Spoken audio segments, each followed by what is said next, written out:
কাউকে বুঝতে না দিয়ে এনসিপি কে দিয়ে প্রফেসর ইউনূস নির্বাচন রাজনীতির সব হিসাব নিকাশ ভরিয়ে দিচ্ছেন, 360 ডিগ্রি উল্টে দিচ্ছেন। বাংলাদেশের রাজনীতির খেলা অনেক গভীরে পৌঁছে গিয়েছে। যেগুলো খালি চোখে দেখেন ওটা একটা শো, পর্দার অন্তরালের খেলা আলাদা। এনসিপি জুলাই সনদ সাইন করে নাই, এটা হতে পারে যে প্রফেসর ইউনূসের সম্মতিতেই করেন নাই। আর এই এনসিপি কে বাদ দিয়ে জুলাই যোদ্ধাদের, ইউনূসের নিয়োগকর্তাদের বাদ দিয়ে শেষ পর্যন্ত জুলাই সনদ বাস্তবায়ন করবেন, ফেব্রুয়ারিতে নির্বাচন করবেন, এত হিসাব সোজা না। তা খেলা অন্য লেভেলে চলে গেছে। কি সেই খেলাটা? দর্শক, আমি বিশ্লেষণ করছি দুইটা বিষয়। একটা হচ্ছে যে এনসিপির একটা প্রতিনিধি দল নির্বাচন কমিশন অফিসে তাদের সাথে সাক্ষাৎ করতে গিয়েছিল। মূল বিষয় ছিল এনসিপির শাপলা প্রতীক নিয়ে আলোচনা। সেই বৈঠক থেকে বের হয়ে নাসিরউদ্দিন পাটোয়ারি সাংবাদিকদের সাথে কথা বলেছেন, নানান প্রশ্ন উত্তর দিয়েছেন, হাটে হাড়ি ভেঙে দিয়েছেন, অনেক কিছু বের হয়ে গেছে। যদি অযাচিতভাবে জামাত ইসলামের বিরুদ্ধে কয়েকটা শব্দ চয়ন করেছেন, এতে কিছু আসে যায় না। এনসিপির ছেলেরা জামাতের বিরুদ্ধে বললে কিছু আসে যায় না। এই বিষয়টা একটু ক্লিয়ার করে নি। এনসিপির অনেকে জামাতের বিরুদ্ধে বলবে, এতে কিচ্ছু হয় না। আপনার চাকসু রাকসুতে দেখেছেন যে ওরা শিবিরের বিরুদ্ধে, জামাতের বিরুদ্ধে নাহিদ ইসলাম বলুক আর মাহফুজ বলুক, ওতে কিচ্ছু হয় না, ওরা জয় বাংলা হয়ে যায়। এখন জামাতের পলিসিটা এনসিপির ক্ষেত্রে কি হওয়া দরকার, আমার দর্শকরা যাতে ভুল না বুঝেন, এটা ক্লিয়ার করি। এনসিপির ছেলেরা জামাত বিরোধিতা করলে কিচ্ছু আসে যায় না, ওর কোনো প্রভাব নেই। এনসিপির ছেলেদের অনেক ক্ষেত্রেই জনগণ বাটপার মনে করে, জুলাই রাক্ষস মনে করে।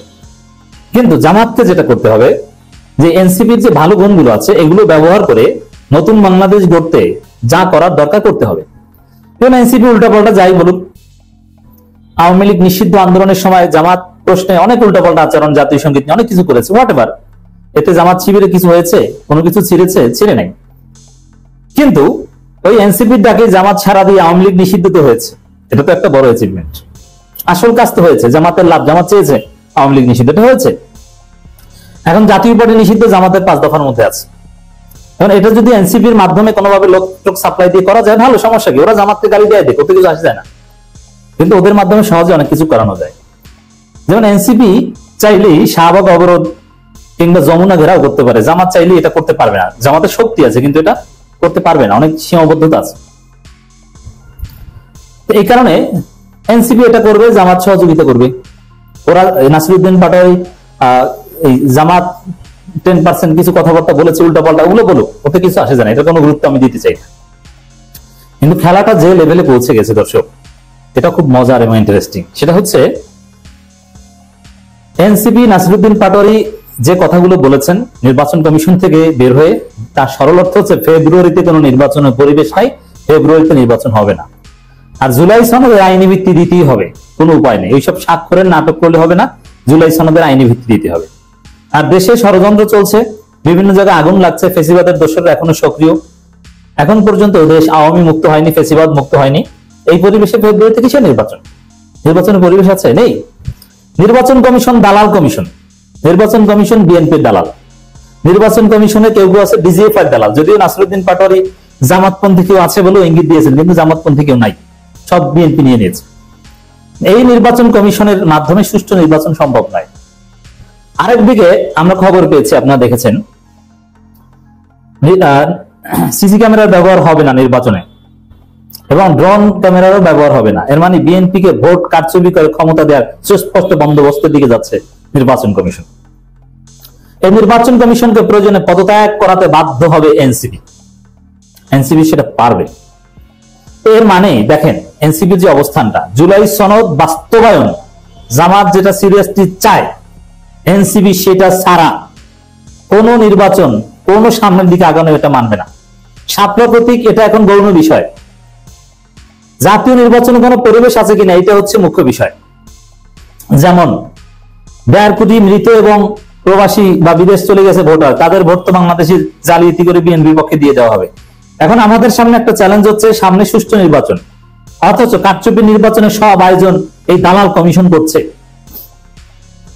ওয়াকারও তার প্রতিনিধি আছে নির্বাচন কমিশনে, নানান খেলা খেলছে। এই জায়গায় ইউনূস চাইলেও সবাইকে উপেক্ষা করে একদম স্বৈরাচারের মতো যা ইচ্ছা তা বাস্তবায়ন করতে পারেন না। আমরা বলি, দাবি করি, কিন্তু দুর্বলতা আছে। বিএনপিকে ওভারলুক করে যা ইচ্ছে তা করা যায় না। এ কারণে এই যে সামগ্রিক চিত্র দেখছেন, এটা হতে পারে ইউনূসের একটা খেলা, এবং জামাত ওই খেলায় থাকতে পারে। বিএনপিকে বোকা বানানো, বিএনপিকে হাত পা বেঁধে ধৈর্য বানানোর খেলা। আর আপনারা তো দেখছেন যে বিএনপি পদে পদে ধৈর্য হচ্ছে। যেমন 5 আগস্টের পর বিএনপিকে থানা থানা সব দিয়ে দিয়েছে, এরা সেই সুখে আনলিমিটেড চাঁদাবাজি করে এখন জয় বাংলা, এখন তাদের ভোট নাই। এখন এটা মজা না? বিএনপিকে যদি এই সুযোগ না দিত ইউনূস, জামাত যদি বলতো না এই যে থানাগুলো সব বিএনপি পন্থী, আমাদেরকে অর্ধেক দিতে হবে, তাহলে এরকম আনলিমিটেড চাঁদাবাজি তো করতে পারতো না। আর আনলিমিটেড চাঁদাবাজি না করলে বিএনপির এই করুণ অবস্থা হতো না। মজার। এরপরে দর্শক আরো নানান বিষয় দেখেন, সহজ হিসাব। জুলাই সনদ বাস্তবায়ন একদম সংবিধানের উপরে হতেই হবে, গণভোট হতেই হবে। কোন এদিক ওদিক পার্লামেন্ট এসে করবে অমুক তমুক সংস্কার 2 বছর মেয়াদী, এগুলো হতে পারবে না। এখন ইউনূস চাইলেই যে সবকিছু সব ঠিকঠাক করে ফেলবেন, বিএনপিকে চাপ দিয়ে ধমক দিয়ে, এত সোজা না। এ কারণে বিএনপিকে ভাই ভাই রেখে সব ঠিক করে এরপরে জামাত তো এদিকে আছে বিএনপিকে কাউন্টার দিতে। আর চূড়ান্ত ঘটনাটা এনসিপির মাধ্যমে রাজপথ অবরোধ করিয়ে, যমুনা ঘেরাও করিয়ে কয়েক ঘন্টার মধ্যে করে ফেলতে পারেন। জুলাই সনদ, এই নির্বাচন কমিশনকে সাইজ করা, এই নির্বাচন কমিশন সংস্কার করা, পুনর্গঠন করা, এটা জরুরি। এখন ইউনূস চাইলেই তো আর এদেরকে সরিয়ে দিতে পারেন না। এই জন্য এই এনসিপির আন্দোলন এটা অত্যন্ত জরুরি। এনসিপি যে কথাগুলো বলছে নির্বাচন কমিশনের বিরুদ্ধে, সবগুলো দিন শেষে জামাতের জন্য জরুরি। কারণ জামাতের পক্ষে এখন গণজোয়ার, বাধা একটাই, ভোট চুরি করে বিএনপিকে জিতিয়ে দিতে পারে নির্বাচন কমিশন। সুষ্ঠু নির্বাচন হলে চোখ বুঝে জামাত ক্ষমতা আসবে, কোনো সন্দেহ নেই। এই বিষয়ে আমি শতভাগ একমত, জনমত এটা বলে। ওই ডাকসু ডাকসু চাকসুর আকসুর মতোই জামাতের জাতীয় জনপ্রিয়তা আর বিএনপির করুণ অবস্থা। তো এই জায়গায় নাসিরউদ্দিন পাটোয়ারিরা যা বলছে, এই নির্বাচন কমিশনকে সংস্কার হতে হবে, নইলে তাদেরকে পদত্যাগ করাতে আমরা বাধ্য করব। নির্বাচন কমিশন দালাল মুক্ত করতে হবে, সব মৃত ভোটারদের ভোটার তালিকা থেকে বাদ দিতে হবে, সুষ্ঠু নির্বাচনের গ্যারান্টি দিতে হবে, জুলাই সনদ বাস্তবায়ন করতে হবে, এবং চুপ্পুর হাত থেকে চুপ্পুর সিগনেচার করা কোনো জুলাই সনদ আমরা মানব না, কোনো কনস্টিটিউশন অর্ডার মানব না। প্রফেসর ইউনূসের মাধ্যমে হতে হবে। মানে একদম বিপ্লবী নতুন বাংলাদেশ, 72 সংবিধান লাথি দিয়ে ফেব্রুয়ারি নির্বাচন, হিসাব নিকাশ সব পরিবর্তন করে সত্যিকার অর্থে একটা নতুন বাংলাদেশ গঠনে যা লাগে, নাসিরউদ্দিন পাটোয়ারি এনসিপি সেটাই বলছে। জামাত তলে তলে এটা সমর্থন দিবে, এবং হয়তোবা প্রফেসর ইউনূস এই খেলা খেলাচ্ছেন। হতে পারে একটা নতুন বাংলাদেশ, আমরা আশাবাদী। সূক্ষ্মভাবে স্মার্টলি খেলতে হবে, কারণ বিএনপি এখন ভারতের দালাল। তো এই ভারতের দালাল এবং ভারতকে পরাজিত করা এত সহজ নয়।